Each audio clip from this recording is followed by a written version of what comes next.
کہ حضرت عبد المطلب خود محسوس کرتے تھے کہ مجھے جو کچھ بھی ملا ہے، جو کچھ بھی اللہ نے عطا فرمایا ہے، میرے اس بچے کی وجہ سے عطا فرمایا۔ آپ حضور علیہ الصلوۃ والسلام ابھی دنیا میں تشریف لائے تھے، چند دن گزرے تھے، ابھی آپ چند مہینے کے تھے کہ یمن ایک ملک ہے سعودی عرب کے ساتھ، حجاز کے قریب ترین یہ ملک تھا جہاں بادشاہت تھی۔ یہاں جو یہ علاقہ ہے نا حجاز کا، یہاں کبھی کسی بادشاہ کی حکومت نہیں رہی، یہاں کوئی باقاعدہ بادشاہ نہیں رہا، بلکہ قبیلے تھے، ہر قبیلہ اپنی اپنی جگہ پر ایک پوری حکومت تھی۔ اللہ تعالیٰ نے شروع سے اس علاقے کو کسی بادشاہ سے محفوظ رکھا، پاک رکھا، دور رکھا، اس لیے کہ جب سرکار تشریف لائیں تو آپ کو اپنی تبلیغ کے پھیلانے کے اندر اس طرح کے حالات کا مقابلہ نہ کرنا پڑے جیسا ابراہیم علیہ السلام کو یا جیسا موسیٰ علیہ السلام کو کسی بادشاہ سے ٹکر لینی پڑی۔ کوئی بادشاہ اللہ نے یہاں رکھا ہی نہیں ہے۔ تو بادشاہ کی تبدیلی ہوئی، نیا بادشاہ وہاں بیٹھا یمن کے اندر، تو مکے کے لوگ کہنے لگے کہ نیا بادشاہ قریب میں آیا ہے تو چلے چل کر اس کو کوئی ہدیہ پیش کریں، اس کو کوئی تحفہ پیش کریں تاکہ ایک اچھے تعلقات پیدا ہوں۔ تو مکہ شریف کے لوگوں میں سب سے عزت والے، سب سے شان والے، کوئی سردار ان کی عزت کے برابر نہیں تھا، وہ تھے حضرت عبد المطلب، حضور کے دادا جان۔ مکہ کے اندر سب سے زیادہ شان والی ہستی، سب سے زیادہ عزت والی ہستی کون تھے؟ جناب حضرت عبد المطلب۔ حضرت عبد المطلب نے کچھ تحفے لیے، کچھ آدمی ساتھ لیے اور یمن گئے اور بادشاہ کو جا کر تحفے پیش کیے۔ پوچھا کہاں سے آئے ہو؟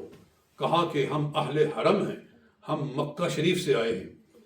بادشاہ بڑے غور و فکر میں ڈوب گیا، اور یہ پوری حدیث دلائل نبوت کے اندر موجود ہے، امام ابو نعیم نے روایت کی ہے کہ بادشاہ کہنے لگا میرے ایک سوال کا جواب دو، وہ یہ ہے میرے علم کے مطابق مکہ میں ایک بچہ پیدا ہوا ہے، سرکار کا میلاد، ایک بچہ پیدا ہوا ہے کہ جس کی پشت پر دونوں کندھوں کے درمیان میں مہر نبوت ہے، اس کے کندھے پہ، اس کی پشت پہ کندھوں کے درمیان میں مہر نبوت ہے، اور میرا علم کہتا ہے کہ وہ ان قریب نبوت کا اعلان فرمانے والا ہے، اور اس کی حکومت یہاں تک بھی پہنچے گی جہاں میں بیٹھا ہوا ہوں، اور یہ علاقہ بھی اس کی حکومت کے اندر چلا جائے گا۔ ایک بچہ پیدا ہوا ہے، تم جانتے ہو؟ آپ نے فرمایا الحمدللہ وہ میرا ہی بیٹا ہے۔ کہنے لگا نہیں تمہارا بیٹا نہیں ہو سکتا، میرا علم کہتا ہے کہ وہ یتیم پیدا ہوا ہے۔ تو بتایا کہ ہاں وہ یتیم پیدا ہو، میں اس کا دادا ہوں، میں اس کا دادا ہوں۔ تو اس نے کہا کہ پھر اپنے بچے کی حفاظت کرو، اپنے بچے کو محفوظ کر کے رکھو، اس کی خدمت کرو، اللہ تعالیٰ اس کی برکت سے سارے جہان کو منور فرمانے والا ہے۔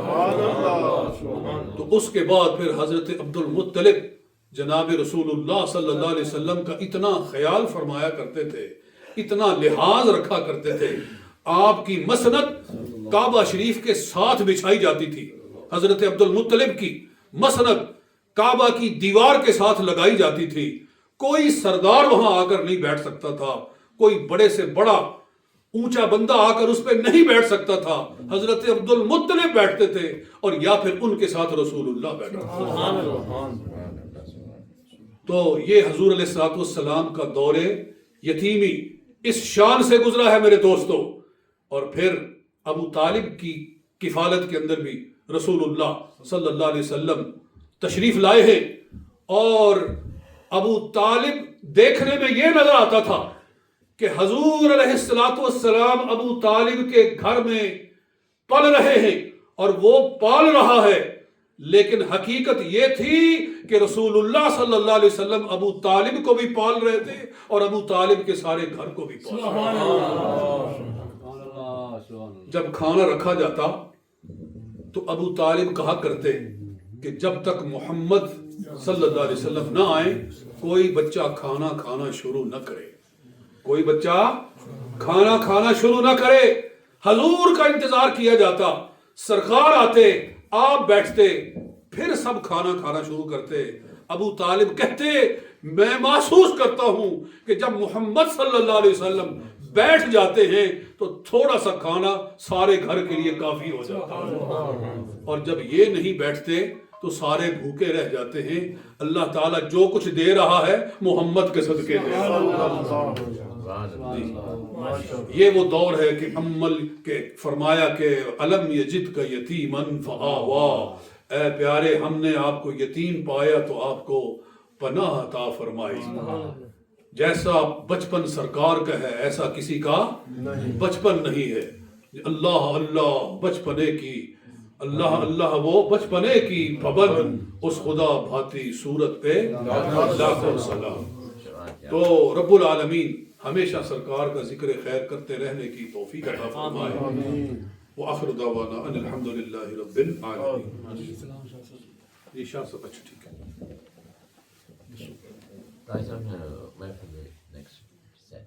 نہ سیٹرڈے جی انہاں دے گھر محفل ہے جناب، حاجی